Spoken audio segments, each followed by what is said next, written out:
Always great to have, and he is back once again, United States Senator John Kennedy. Hey, Mr. John, welcome back to Keel. How are you this morning?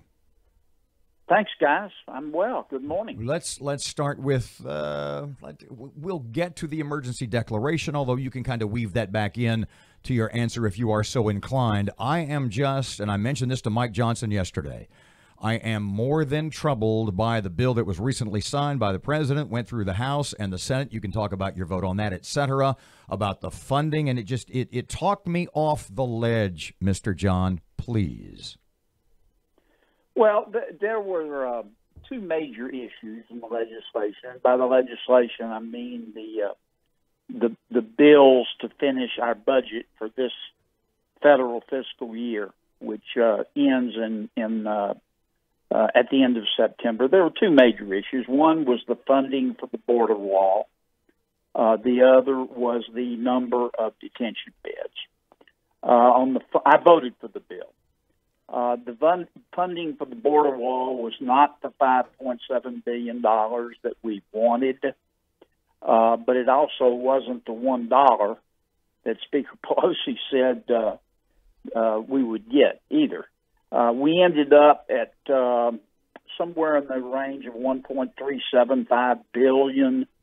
When you add to that $600 million that the president already has on hand to build a wall, it's about $2 billion spread over the next 7 months. So it's not $5.7 billion, but it's not chopped liver either. It's not an insignificant amount of money. And on October 1, when we have a new budget, we'll get a chance to add more money to the wall. The most disturbing last-minute issue that came to the forefront was the detention beds for folks who have been detained because they violated our immigration laws. At the last minute, the Democrats said, we want to reduce the number of detention beds for lawbreakers who violate immigration laws. Well, why is that important? Well, if we reduce the number of detention beds, it would have meant we would have had to let people go who had been arrested for violating the law. And they would have disappeared into the interior of the country and, in all likelihood, wouldn't have shown up for their court dates. That was a deal breaker. I mean, there's no way that any of us on the Republican side would have agreed to that. The Democrats backed off, and in fact, we will have an increase in the number of detention beds. It was not a perfect bill, but I knew in the end, given the fact that the House of Representatives is now majority Democrat, that we wouldn't get everything we wanted. Mr. John, I had read a couple of stories that there was also added funding for transportation for illegals, for medical care, for a whole bunch of different things. You were okay with that too? Was there a little struggle with that choice? Well, yeah, there's plenty of things in the bill I don't like. But at the end of the day, what I had to do was balance the good versus the bad. And I thought it was a pretty good down payment on the president's wall. This is really a very simple issue, Robert. And this is how I look at it anyway. Legal immigration makes our country stronger. Illegal immigration undermines legal immigration. And illegal immigration, I have to remind some of my friends in D.C., is illegal. Now, one way, not the only way, but one way to stop illegal immigration or slow it down is a border wall.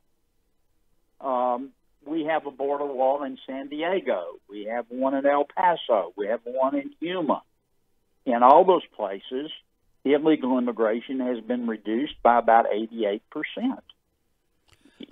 Any fair-minded person, including but not limited to, any fair-minded person who has expertise in border security knows that you can't secure 1,900 miles of border without a barrier.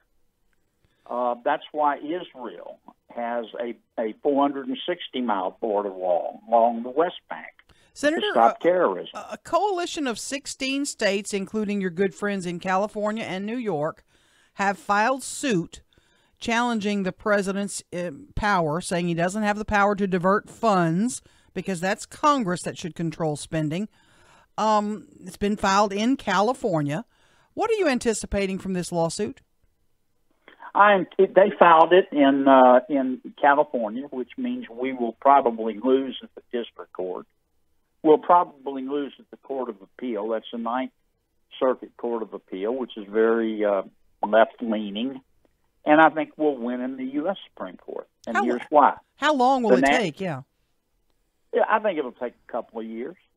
The National Emergencies Act was passed by Congress in the mid-1970s.